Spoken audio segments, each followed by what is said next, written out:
Hello everyone, I'm Paul and today we're solving problem 2483, minimum penalty for a shop. This is medium and might seem tricky, but the solution requires observation and simple logic. So let's start. We are given a string customers with characters N and Y. So let's say that we're given this. Y means that customers come at the ith hour and N means that customers don't come at the ith hour. We want to return the earliest hour in which the shop must be closed to have the minimum penalty. We get penalties if the shop is open and no customers come, or if the shop is closed and customers come. So let's say that we take a snapshot of some decision. Let's say that we decide to close the shop here.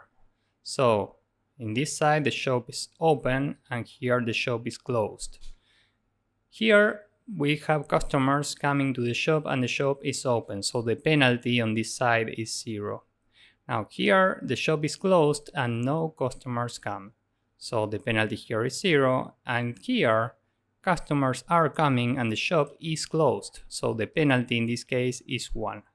And 0 plus 1 is 1. So if we decide to close the shop here, meaning at this index, well, the result would be 1. This is the penalty for this decision. So given that we are trying to get the earliest hour in which the shop must be closed to have the minimum penalty, we can explore every possible scenario, meaning we are iterating every index from left to right, and we are testing different closing times. First, the I pointer is here, meaning we are testing the scenario in which we never open the shop.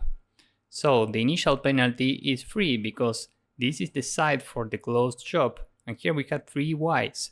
Whenever we find the Y and the shop is closed, we need to add 1 penalty, so this is 3 initially. The minimum penalty we've seen so far is this one, meaning 3, and the result is initially index 0. If we decide to close the shop at 0, we get this. Now we need to prepare everything for the next scenario. We will move the I pointer to the right, meaning we will have this distribution. Now this Y is part of the opened shop. So given that we have a Y, when the shop is open, well, the penalty is 0 in this case. So we need to subtract 1 from penalty, this is 2. And the new minimum penalty we've seen so far is the minimum between 3 and 2. So this is now 2. And given that we have just found a new minimum penalty, we can update the result to the current I pointer plus 1. So this is now 1. And now we are ready to move the I pointer. Now we are here and we need to prepare everything for the next scenario. Here we have another Y, so we need to subtract 1 from penalty, this is 1. The minimum penalty we've seen so far is the minimum between 2 and 1, so this is 1. And the new result is the current index plus 1. This is index 1, so 1 plus 1 is 2. Now the I pointer is here, and this is the next scenario. Now this N is part of the open shop, and when the shop is open and no one comes, well, we need to add 1 penalty. So now we add 1 here, and the minimum between 1 and 2 is 1, so we keep 1 here, and continue. The result stays as it is because we haven't found a new minimum. Now the I pointer is here, meaning we are exploring the scenario in which the shop is open all the time. So given that this is a Y, we need to subtract 1 penalty from here. This is 1. And now this is equal to the minimum penalty we've seen so far. So the result here stays as it is. Why? Well, because we need to return the earliest hour at which the shop must be closed to get the minimum penalty. And the minimum between the hour I plus 1, meaning this, and hour number 2 is hour number 2, so we keep this.